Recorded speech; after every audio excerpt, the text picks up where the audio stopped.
CUT के through आपको BTech के बारे में कब और कैसे पता चला? तो हमारा तो हुलिया देख कर ही ना उन्हें पता चल जाता कि इस बच्चे के डाउट है। पहले मेरे पास सिर्फ एक जेई का ही ऑप्शन था, फिर जब सीयूटी का ऑप्शन आया तो आपके दिमाग में क्या बात सबसे पहले आई, आपकी मेहनत या टीचर्स की डांट? और उन्होंने बताया कि सीयूटी के थ्रू भी बीटेक में बहुत सारे ऑप्शंस हैं। मैथ्स इतना इंटरेस्टिंग कैसे रहा? सेकंड फैमिली की तरह ही था ये आयाम का जो सफ़र था।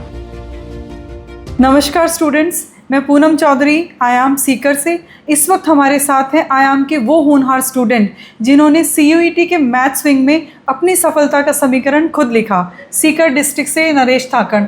नरेश, आपको पूरे आयाम परिवार की तरफ से इतने शानदार रिजल्ट के लिए बहुत बहुत बधाई। Thank you ma'am. नरेश, सबसे पहला सवाल ये है कि जैसे ही आपने सीयूटी का स्कोर देखा, इतना शानदार स्कोर स्पेशली मैथ्स का, तो आपके दिमाग में क्या बात सबसे पहले आई, आपकी मेहनत या टीचर्स की डांट? सबसे पहले तो मुझे रिज़ल्ट देखते ही बहुत बेहद खुशियाँ हुई और फिर मुझे हमारे मैथ्स के टीचर भी याद आए जिन्होंने हमें बहुत ट्रिक्स के साथ पढ़ाया और मैथ की पूरी तरह से हमें जड़ी बूटियाँ दी उन्होंने।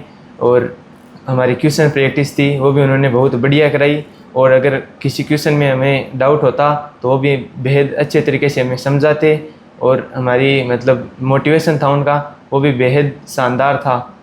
इसके साथ साथ नरेश, जैसे मैथ्स के बारे में आपने बताया, आपने फिज़िक्स, केमिस्ट्री और एक लैंग्वेज और जनरल एप्टीट्यूड टेस्ट भी पढ़ा, तो ये सारा जो शेड्यूल था उसको आपने कैसे फॉलो किया? कैसे, कब क्लासेस होती थी, कब आपके डाउट सेशंस और आपकी लाइब्रेरी, वो सारा भी आप थोड़ा ब्रीफ में बताएं। हमारी क्लासें तो सुबह के फेज़ में होती थी, फिर शाम को मैं लाइब्रेरी में आता और शाम के हमारे डाउट सेशंस लगते थे, तो सभी टीचर यहीं पर उपलब्ध मिलते थे, तो जो भी डाउट होता वो एकदम पूरी तरीके से हमें समझाते और मोटिवेशन देते। उनका मोटिवेशन में बहुत काम है, और जो आयाम टीम की तो फैकल्टी है वो बेहद तकड़ी है। नरेश, सीयूटी के थ्रू आपको बीटेक के बारे में कब और कैसे पता चला? मुझे बीटेक का तो पहले पता था, मैंने पहले बीटेक का ही सोच रखी थी, लेकिन फिर एक बार 12th में आयाम टीम का करियर सेमिनार हुआ था आपके स्कूल में, यस आई रिमेंबर। हाँ, करियर सेमिनार हुआ, उसमें आयाम टीम के जो टीचर्स वहाँ पर पहुँचे और उन्होंने बताया कि सीयूटी के थ्रू भी बीटेक में बहुत सारे ऑप्शंस हैं, जैसे food technology, dairy technology, artificial intelligence, mathematical innovation है। ओके। पहले मेरे पास सिर्फ एक जेई का ही ऑप्शन था, फिर जब सीयूटी का ऑप्शन आया तो मैंने पूरी तरह से ठान लिया कि मुझे करनी तो सीयूटी है, और 12th के साथ ही आपको क्रैक करना है, वो ज़्यादा इंपॉर्टेंट बात है। ओके। फिर 12th की एग्ज़ाम होते मैं आयाम टीम से जुड़ा, और उनका जो सपोर्ट था उन्होंने मुझे इस मुकाम पर लाकर खड़ा किया। तो नरेश, जैसे आप बीटेक की बात कर रहे हैं अभी, तो बीटेक के लिए आपको फिजिक्स, केमिस्ट्री, मैथ्स तो पढ़ना ही था, इसके अलावा भी कोई और सब्जेक्ट्स जो थे आपने पढ़े, और वो बीटेक में आपको कितने हेल्पफुल होने वाले हैं, बताइए। पीसीएम के साथ मैंने लैंग्वेज और जनरल एप्टीट्यूड टेस्ट पढ़ा, जो बीटेक में बेहद ज़रूरी है। सीयूटी के थ्रू आप बीटेक कर रहे हो तो आपको जीएटी और ये एक लैंग्वेज है, इसकी ज़रूरी होती है।